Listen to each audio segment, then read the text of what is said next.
আমরা তো প্রায় কত বিজ্ঞাপন দেখি তাই না?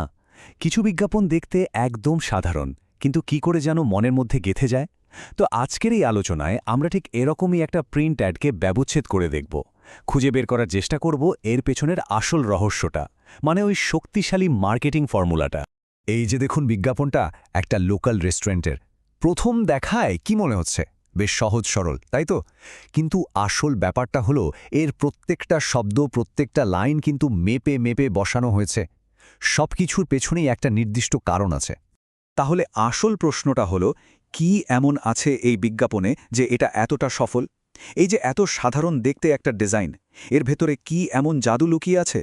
চলুন এই ধাঁধার উত্তরটা খোঁজা যাক। আসলে এই বিজ্ঞাপনের সাফল্যের উত্তরটা লুকিয়ে আছে মার্কেটিং দুনিয়ার একটা বহু পুরনো এবং পরীক্ষিত ফর্মুলার মধ্যে। এটা এমন একটা কাঠামো যা ১০০ বছরেরও বেশি সময় ধরে মার্কেটাররা ব্যবহার করে আসছেন। আর এই গোপন ফর্মুলাটার নাম হল আইডা মডেল।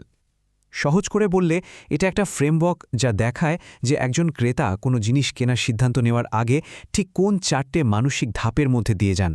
মানে একটা জিনিস সম্পর্কে প্রথম জানা থেকে শুরু করে সেটা পকেটের টাকা দিয়ে কেনা পর্যন্ত পুরো জার্নিটাই এর মধ্যে ধরা আছে। তাহলে এই মডেলের ৪টে ধাপ কি কি?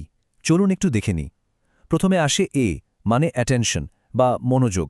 লোকের দৃষ্টি আগে আপনার দিকে আনতে হবে। তারপর আসে আই, মানে ইন্টারেস্ট বা আগ্রহ। তাদের মনে কৌতূহল জাগাতে হবে। এরপর সেই আগ্রহকে নিয়ে যেতে হবে ডিতে, অর্থাৎ ডিজায়ার বা আকাঙ্ক্ষা। এমন করতে হবে যাতে তারা জিনিসটা পাওয়ার জন্য ছটফট করে। আর সবশেষে ফাইনাল এ, মানে অ্যাকশন বা পদক্ষেপ, মানে তাদের দিয়ে কাজটা করিয়ে নেওয়া। বেশ, এবার তাহলে আসল কাজে ফেরা যাক। আমরা এখন ওই রেস্টুরেন্টের বিজ্ঞাপনটাকে একেবারে ব্যবচ্ছেদ করব। দেখব কিভাবে এর প্রত্যেকটা অংশ এআইডিয়া মডেলের এক একটা ধাপের সাথে একেবারে কাটায় কাটায় মিলে যাচ্ছে। দেখুন, যে কোনো বিজ্ঞাপনের প্রথম এবং সবচেয়ে বড় চ্যালেঞ্জ হল লোকের মনোযোগ কেড়ে নেওয়া। চারদিকে এত হইচই, এত বিজ্ঞাপনের ভিড়ে সবার আগে তো চোখে পড়তে হবে, তাই না? এই বিজ্ঞাপনের হেডলাইনটা একবার দেখুন, কি দারুণ তাই না? স্বাদের শহরে খাঁটি সুখের ঠিকানা। বাহ, এটা কিন্তু শুধু একটা লাইন না, এটা একটা অনুভূতি তৈরি করছে। ভাবুন তো, এই লাইনটা পড়ার পর যে কেউ এক মুহূর্তের জন্য হলেও থামতে বাধ্য হবে। আর ঠিক এটাই তো দরকার। এটাই হলো মনোযোগ ছিনিয়ে নেওয়ার প্রথম এবং সবচেয়ে জরুরি ধাপ। আচ্ছা, মনোযোগ তো পাওয়া গেল, কিন্তু তারপর এর পরের কাজটা হলো সেই মনোযোগটা ধরে রাখা। এমন কিছু বলতে হবে যাতে মানুষ আরও জানতে আগ্রহী হয়ে ওঠে।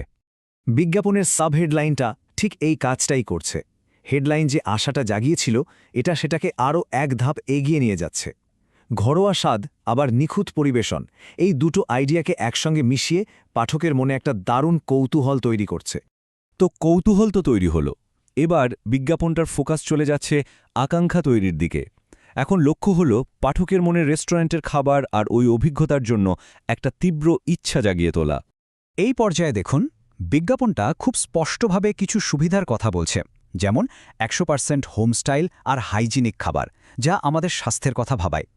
আবার আরাম করে বসার জায়গা, ফাস্ট সার্ভিস আর পকেটসই দামের কথাও বলা আছে।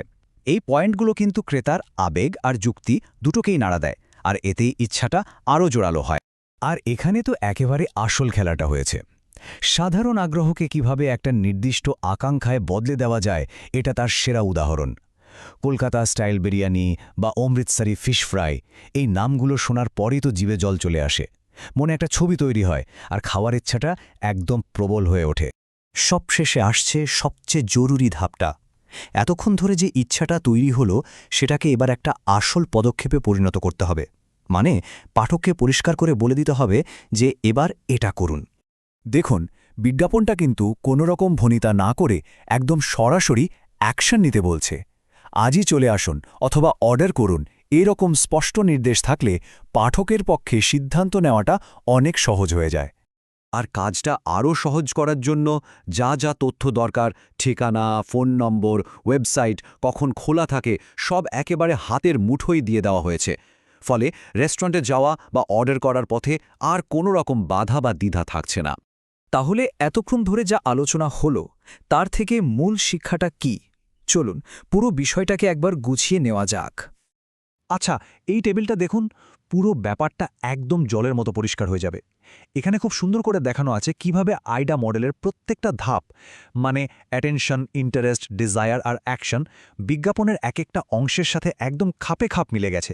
দেখুন, হেডলাইনটা কি করল, মনোযোগ কাড়ল, সাব হেডলাইনটা আগ্রহ তৈরি করল, এরপর স্পেশাল মেনু আর ফিচারগুলো মনে আকাঙ্ক্ষা জাগালো, আর সব শেষে ওই যে ভিজিট নাও বা অর্ডার নাও, ওটা আমাদের অ্যাকশন নিতে বলল।